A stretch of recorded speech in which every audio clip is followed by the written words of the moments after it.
Hello viewers, let's see or print all shortcut of MS Word in one place. Open MS Word and click on View, then click Macro or Run Macro and open this dialog box. Open Word command.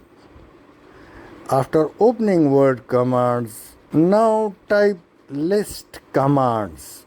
And as soon as you type list command appears, click it and click run. Now simply come down and you will see a dialog box. Now choose current keyboard settings, click on OK, and now you will see all the command in one place. It's about 10 pages. You can print it, you can learn, or you can memorize the command in maximum of your use. Thanks for watching.